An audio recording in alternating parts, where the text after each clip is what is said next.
Здравствуйте, в эфире программа «История башкирских родов». У микрофона Максим Курников, и вместе со мной в студии руководитель автономной некоммерческой организации «Шежире» Салават Хамидуллин. Здравствуйте. Здравствуйте. Думаю, слушатели привыкли к тому, что мы иногда стараемся через историю одного конкретного рода поговорить, в принципе, о том, как жили здесь не только башкиры даже, да, еще до того, как башкиры осознали себя таковыми, как здесь жили кочевники разного времени. Потому что так или иначе, но эти имена, они несут с собой, имена родов, я имею в виду, да, они несут с собой историю гораздо более древнюю, чем ту, которую мы привыкли ассоциировать с историей Башкортостана, вот как какого-то государственного, в том числе, образования. Ну что ж, сегодня поговорим о роде Уран. В двух словах, какое у них географическое расположение? Ну, род Уран, он очень небольшой, там порядка 15-16 аулов, и они сосредоточены, в общем-то, на компактной территории. Все эти деревни уранские расположены на территории Янаульского района. Это вот самый, так сказать, северо-запад нашей республики. Ну, говорят, что уранские селения некогда располагались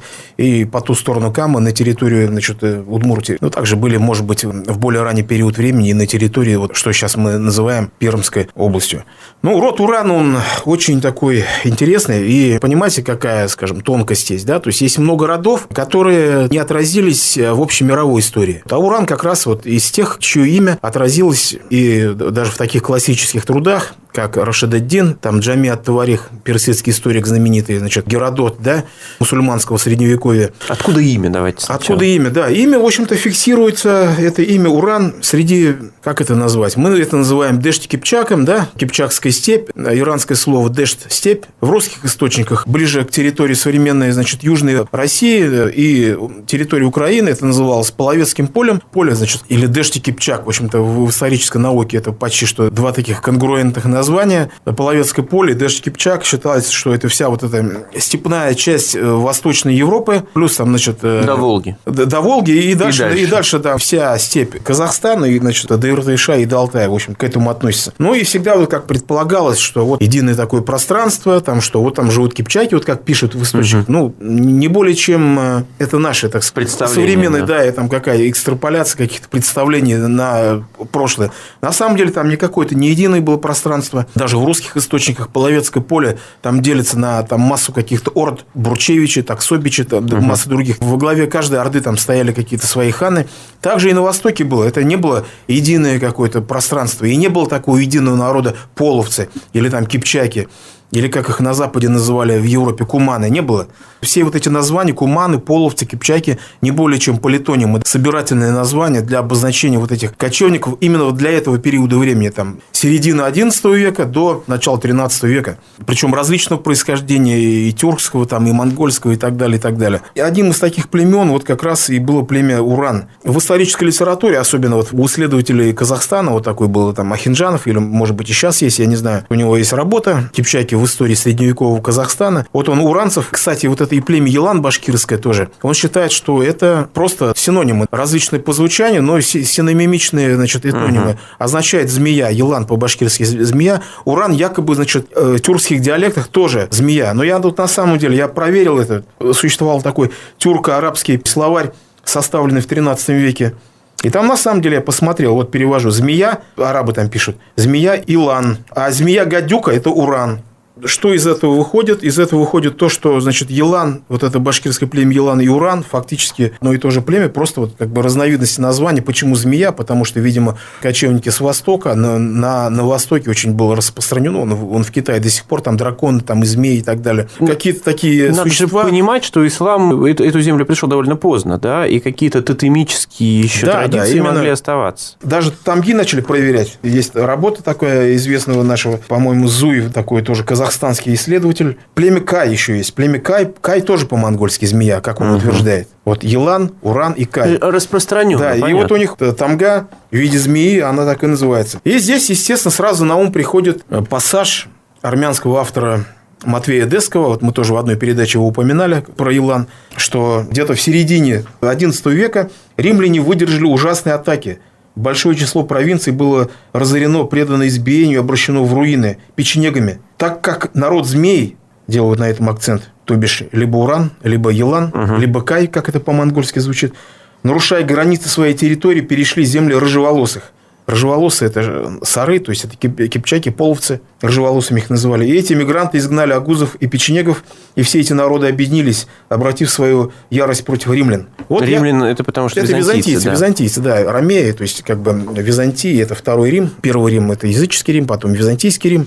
И Москва, Третий Рим. Все историки ссылаются вот на этот пассаж, и якобы вот здесь мы видим впервые, значит, упоминание о этих племенах. И вот с востока ринулось какое-то племя, которое ударило, и вот как по эффекту домино вот вызвало вот эту огромную миграцию, которая докатилась до стен Константинополя. Ну, так ли это или не так, я думаю, будет написано не одно еще там исследование. Выходя из области предположений, обращаясь уже к Рашид-ад-Дину, который, значит, описывал деяния Хорезм-Шаха Мухаммеда, мы знаем, да, то есть накануне монгольского вторжения Хорезм усилился, была династия Хорезм-Шаха, и вот он начал войну, вот этот Хорезм-Шах Текеш с Кадир-ханом из племени Уран, или просто называли Кадир-хан Уран, который правил в Сыгнаке. Сыгнак – это сейчас такой поселок, по-моему, в Южно-Казахстанской области, в среднем течении Сырдари где-то. Там. Ну, это вот. Да, недалеко от Орала. Вот, Сыгнак. Вот. И вот, в общем-то, там была столица в Сыгнаке вот этого Уранского ханства. Мы условно называем, значит, Урано-Кипчакское ханство, хотя, может быть, они даже и не знали там, то есть не применяли к себе слово Кипчак. Так вот, это Уранское ханство, в общем-то, оно усилилось, и вот большую проблему создавали для, значит, Хорезм-Шаха Текеша и последующих Хорезм-Шахов. Текеш сражался, значит, с предводителем этих уранцев Алапкара Ураном. Потом они в итоге предложили ему заключить политический союз. И вот его скрепили брачными узами. Алапкара Уран выдал одну из принцесс своего ханского рода за Хорезм-Шаха Текеша. И вот как раз эта женщина, Теркен-Хатун, так называемая, известная в истории, очень известная, была матерью последнего султана Хорезма, султана Мухаммеда. Вот что они, значит, писали, что вот она, это была женщина несгибаемого характера, очень строгого и властного темперамента. Во время правления своего сына она имела титул Худавенда и Джихан, то есть госпожа мира. Давайте напомним, это какие века? Это конец XII века. То есть это средневековье в разгаре. Да, XII век, начало XIII века. Вот. Потом уранцы сложные были отношения с Хорезмом. Да, однажды даже, когда во время одного сражения, когда хорезмийцы воевали с какими-то, значит, соседними ханствами, уранийцы, составлявшие центр армии Хорезма, в самый ответственный момент перестали, значит, продолжать наступление, бросились грабить обоз, и написано, как историка Джувини, армия ислама была наголову разбита. Вот. И, кстати, фактически Уранийское ханство стало вассалом хорезмийского султаната. И вот один из, скажем, представителей этой ханской династии, Каир-хан Уран, правил в самом восточном городе султаната Атраре. И как раз в этот момент, мы знаем, да, это Атрарский инцидент, который стал тем казус белли, поводом к войне, который Чингисхан начал против Хорезмского султаната. В этот город Атрар прибыли монгольские послы, купцы, огромный караван. И Каир-хан, заподозрив, что там находятся шпионы, приказал всех их истребить. Потом Чингисхан потребовал выдать ему этого Каир-хана на расправу. Хорезм-Шах Мухаммед отказался, гордо и заносчиво. И, в общем-то, это стало поводом к войне, приведшей к полному разгрому хорезмийского султаната монголами. Вот такая история интересная. И вот в сентябре 1219 года монголы подошли к городу Атрару. Началась 5-месячная оборона, героическая оборона этого города, которую руководил Каир-хан. Однако предательство одного из командиров ускорило падение города. Рашид-ад-Дин пишет: в живых остался Каир-хан с 2 людьми. Он по-прежнему отбивался и боролся. Монгольское войско окружило его в крепости. Он поднялся на какую-то кровлю и не отдавался. Оба тенукера также были убиты. У него не оставалось оружия. Тогда он стал бросать кирпичи и по-прежнему сражаться. Монголы постепенно окружили его со всех сторон и стащили вниз. Каир-хан казнили в Куксарае. И оттуда направились дальше. И все. Выражение «и все» его. Это Рашид-ад-Дин. Куксарай – это, значит, дворец был в Самарканде. Этого пленного привезли Каир-хана и, значит, убили его там. Вот Рашид-ад-Дин пишет: группа тюрков из родственников его матери, то есть Хорезм-Шах Мухаммеда, называемых уранийцами, были его спутниками, и они захотели его убить. То есть султан Мухаммед, последний Хорезм-Шах, бежал, вот его, оказывается, сопровождали группа вот этих уранийцев, как пишет, родственников его матери. Такие дела. В общем-то, монгольский разгром привел к гибели Хорезмийского. Я вот этот момент обороны Атрара, он в истории Казахстана, потому что сейчас это на территории современного Казахстана все происходило, в истории Казахстана занимает, наверное, вот такое же место, как, не знаю, Куликовская битва в истории России. Проходит ее в школе просто несколько уроков, и я как раз, как человек, который учился в казахской школе, сейчас просто меня накрыло ностальгией, воспоминанием по 5 классу. Да. Даже фильм был, по-моему, «Гибель Атрара». Атрар сегодня в современном Казахстане это как раз такой красивый символ, там называют какие-то, не знаю, рестораны, там что, то есть Атрар это что-то такое очень важное. Обороняли это уранцы, да, уранцы, значит, вот. И вот как после этого разгрома, чем уникальный этот род? Он же его нигде в составе казахов нету, хотя, значит, у них ханство находилось как раз вот на территории современного Казахстана, и больше ни у кого нет. Видимо, они в те же самые средние века, когда монголы пришли туда, с учетом того, что они сражались на стороне против монголов, они поняли, видимо, так, что им надо куда-то двигаться. Им надо просто бежать. Небольшая группа уранцев бежала в Башкирию. Башкирия – это такой был медвежий угол, куда все вот различные мятежники стекались, где можно было отсидеться, укрыться. Вот они бежали в Башкирию, стали башкирами. Они, получается, шли, скорее всего, по Уралу, да, то есть они с Орала пошли туда, к Каспию. С Сырдарьи, так скажем, сверху, значит... с Приоралья, вот этого, значит, к Каспию и через современную Оренбургскую область, потому что, судя по всему, там они успели дать название нескольким рекам. Да, возможно, там они какое-то время там пожили, потому что эти речки, значит, получили название Уран. Большой Уран и Малый Уран. Возможно, да. То есть это мы можем только предполагать. Это притоки реки Самары. Да. По документам уже мы точно знаем, что Уранская волость и так далее, она вот на территории современной исторической Башкирии, сейчас на территории Янаульского района Республики Башкортостан. Давайте тогда подойдем к тем письменным источникам, которые нам позволяют уверенно говорить, что действительно они на момент конца Средневековья, начала нового времени действительно находились там, и за ними были закреплены определенные территории. Один из самых уникальных, наверное, документов. Называется у нас в книге даже такой параграф. «Жалованная грамота 16 века Башкиру Уранской волости». Вот, сохранился, значит, не сама грамота, копия, что ли, значит, переписана. В общем-то, в других уже более поздних документах эта грамота процитирована. Русские переписчики исказили его, там Авдуак Санбаев называет. На самом деле, вот по уранским преданиям и Шежре его называли Айсуак и Санбаев. Так вот, он получил грамоту от самого царя Беличелом, государю и великому князю Иоанну Васильевичу Уфимского уезда, Осинской дороги, Уранской волости, башкирец Авдуак Санбаев, и сказал, что за службы его пожаловал государь-царь и великий князь в той волости за Камой рекою пашенной земли, там столько-то, столько-то, столько-то. Вот, пашенной? Интересно. Вот, земледелие. Скотоводство. Да, то есть, причем тут интересно, за Каму реки, то есть, это где-то в Прикаме, скорее всего, имеется в виду левый берег, башкирский берег реки Кама. Да, за Камой, относительно царя, получается, за Камой. То есть, он получил жалованную грамоту. Это не значит, что это ему личное пожалование. То есть, получается, он был уже тогда служил царю Ивану Васильевичу Грозному, как служилый человек, поскольку это ему личное пожалование. Ему личное пожалование. Потому что вся волость, это уже другая история. А речь идет о личном пожаловании. Вот такой уникальный документ. Копия 1737 года. Шежире сохранилось у них? Шежире у них есть, да. Но оно такое... Вообще-то есть такой один из древнейших, как они считают, уранских аулов, Кисяк-Каин, в Янаульском районе. Они там пишут, чуть ли там у них там не в 1125 году, они говорят, деревня наша основана. Конечно, этого не может быть, но тем не менее, вот такое предание существует. Несомненно, что это одна из самых древнейших деревень. По историческим источникам понимаем, что уранцы, скорее всего, раньше 13 века не могли в Башкирии оказаться. Скорее всего, это было... по тем источникам, которые Да, после разгрома Уранского ханства, значит, вот они здесь уже спасались бегством. Либо мы можем говорить о том, что как раз те уранцы, которые спасались бегством и приехали на эту территорию, там был уже какой-то населенный пункт, которому они, соответственно... Да, может быть, потом... и так. Но сейчас, видите, это опять... Это не установить. Да, это мы просто говорим то ли так, то ли не так. Давайте тогда уже к тому периоду, 18-19 веку, какие истории взаимоотношения были, что с восстаниями, участвовали ли они в них, или были на стороне императорских, скажем так. Нет, там в восстаниях-то все там участвовали, по крайней мере, до 1735-40-х годов.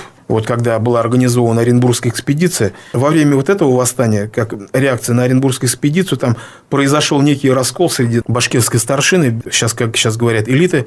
Половина, в общем-то, хотела воевать, возмутиться по поводу того, что их отрезает от среднеазиатских ханств. От степи. От степи, да. А другая, значит, часть сказала, ну и ладно, отрезает, как бы, да бог с ним. Раскол произошел во время этого восстания. Но вот, наверное, больше всего интересно, что один из предводителей восстания 1735-40-х годов был башкир Уранской волости Халил Абдусалимов. То есть, все-таки там были участники этого восстания от 1735 года. Понятное дело, что они были участниками Пугачевщины. В Пугачевщине более активное участие. Знаменитый старшина Уранской волости Абдук Чаптарбаев, или называют Чаптарзяпов, захватил Камбарский завод. Это сейчас город Камбарка в Удмуртии. Переправился через Каму и, в общем-то, захватил вот этот Камбарский завод. Потом они вместе, отряды вот уранских башкир, вместе там с главным предводителем Каранай Муратовым. Каранай Муратов – это был башкирский сотник Бурзянской волости и походный старшина Бурзянской волости.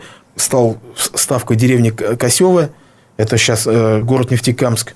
Потом собрал всех гирейцев, переправили через Каму и, в общем-то, заняли Сарапул, там Камбарку, там и, в общем, другие. Потом повели наступление на Мензелинск. Пугачевский полковник был Аид Саитов. В какой-то период времени, когда двигалась армия Пугачева на запад, в сторону Казани, в составе войск Салават Юлаева как раз вот примкнули вот эти уранские предводители Аид Саитов. Это деревня, по-моему, сейчас Кумово называется, в Янаульском районе. Род он хоть и небольшой, но себя тоже, в общем-то, проявили в разных событиях. В 18 веке вот как раз вот этот Абдук Чаптарбаев, он один был из таких значимых фигур тогдашней Башкирии. Он был кантонным начальником одного из кантонов, был башкиром Мещерятского войска.